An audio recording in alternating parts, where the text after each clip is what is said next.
اعوذ باللہ من الشیطان الرجیم بسم اللہ الرحمن الرحیم۔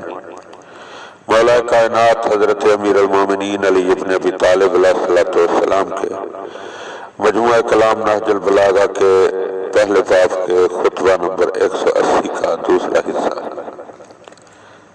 مولا فرماتے ہیں اور نہ افق آسمان میں رات کی گرج اس سے مخفی ہے، اور نہ وہ چیزیں کہ جن پر بادلوں کی بجلیاں کوند کر نافید ہو جاتی ہیں، اور نہ پتے جو ٹوٹ کر گرتے ہیں کہ جنہیں بارش کے نشتروں کی تند ہوائیں اور موسلادھار بارشیں ان کے گرنے کی جگہوں سے ہٹا دیتی ہیں۔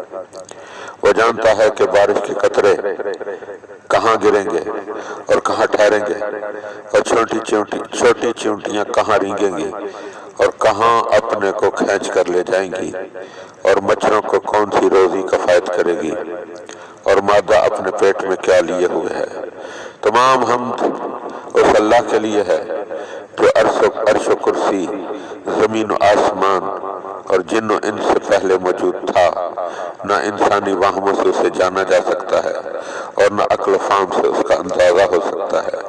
اسے کوئی سوال کرنے والا دوسرے سائلوں سے غافل نہیں بناتا، اور نہ بخشش و عطا سے اس کے ہاں کچھ کمی آتی ہے۔ وہ آنکھوں سے دیکھا نہیں جا سکتا، اور نہ کسی جگہ میں اس کی حد بندی ہو سکتی ہے۔ نہ ساتھیوں کے ساتھ اسے متصف کیا جا سکتا ہے، اور نہ اعضاء و جوارح کی حرکت سے وہ پیدا کرتا ہے، اور نہ حواس سے وہ جانا پہچانا جا سکتا ہے، اور نہ انسانوں پر اس کا قیاس ہو سکتا ہے۔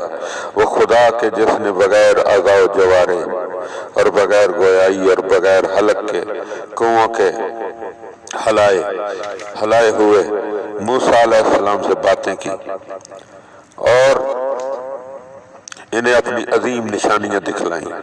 اے اللہ کی توصیف میں رنج و تعب اٹھانے والے، اگر تو اس سے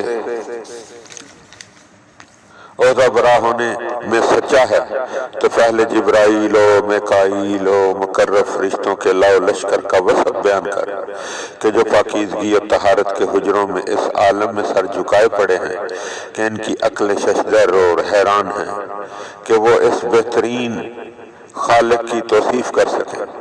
صفتوں کے ذریعے وہ چیزیں جانی پہچانی جاتی ہیں جو شکل و صورت و اعضاء و جوارح رکھتی ہوں، اور جو اپنی حد انتہا کو پہنچ کر موت کے ہاتھوں ختم ہو جائیں۔